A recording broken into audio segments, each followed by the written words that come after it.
Hi, welcome to my channel. Please like, comment, and subscribe. Understanding maritime safety, the history of maritime safety. Maritime safety by nature is a cross-sectoral issue that involves a large number of stakeholders. Different types of actors have different approaches to maritime safety. The public sector generally takes maritime safety as a part of its responsibility to present the overarching governance, while the private sector sees the issues more as a part of its business calculation. On top of these complexities, between the public and the private, the users of services are also important stakeholders. They usually perceive maritime safety as an expected component of service in maritime-related activities.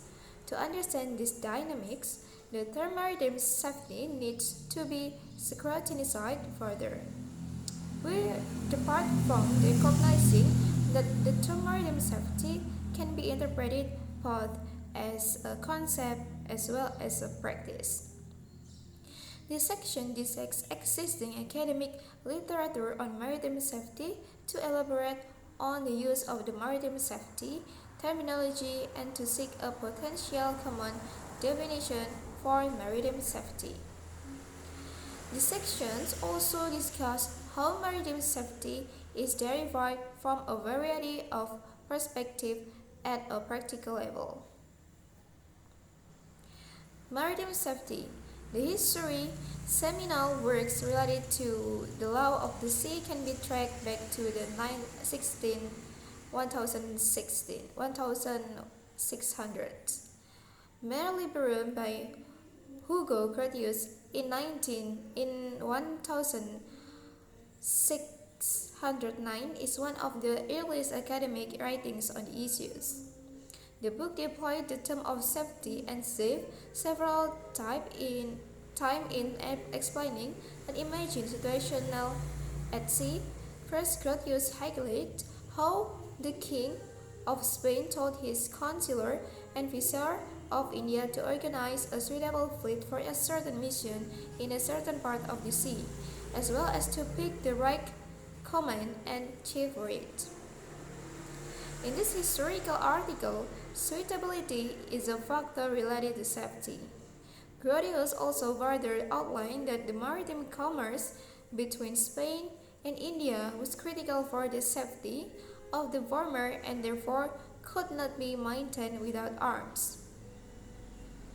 Grotius' thoughts led the discussion in works by other international maritime laws manual works such as William Wellwood with his work Demonio Maris in 1615 and John Sheldon with Mare Clausum sede Dominio Maris in 1635.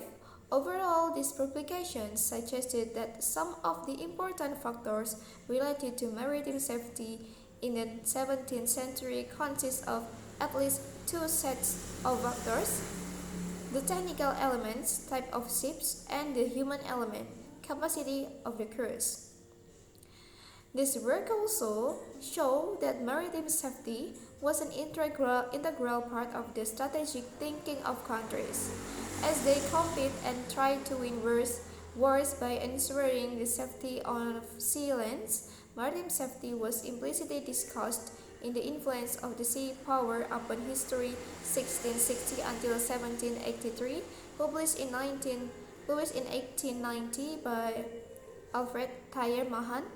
Amidst the overwhelming perception on how a country could be a leading maritime nation, the book highlighted the necessity of maritime safety in the attainment of such vision.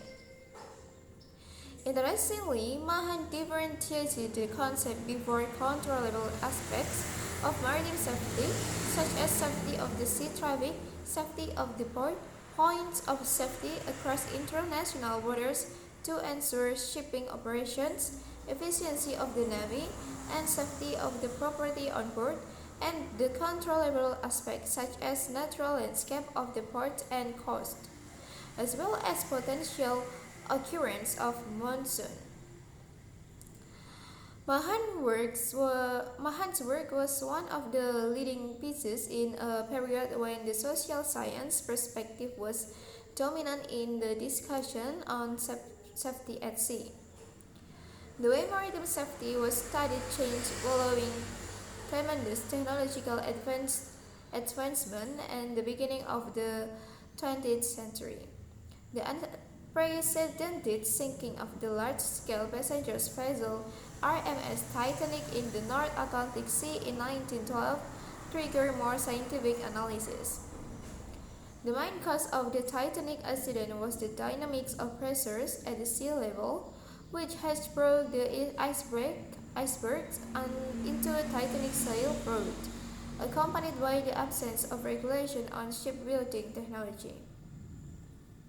The initial international response then was the formulation of the First Safety of Life at Sea, or SOLAS, convention in the following 2 years. More than half of the provisions in the 1914 SOLAS were about technical components of shipbuilding, including but not limited to construction, radiotelegraphy, life-saving appliances, and fire protection.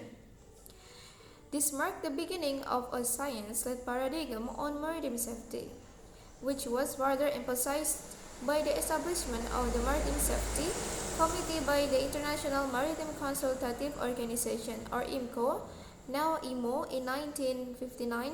During its first assembly, the committee was mandated to cover 4 thematic areas: safety of lives at sea, international code of signal, tonnage measurement, and the prevention pollution by oils.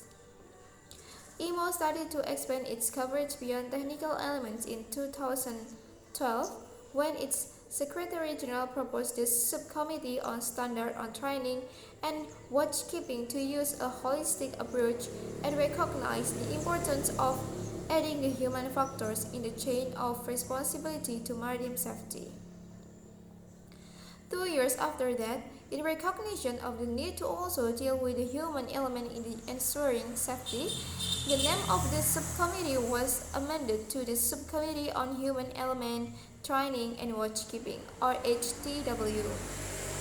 Since then, the range of literature on maritime safety utilizing the more technical perspective on safety have become significantly denser, adding to the already existing literature from the perspective of social science.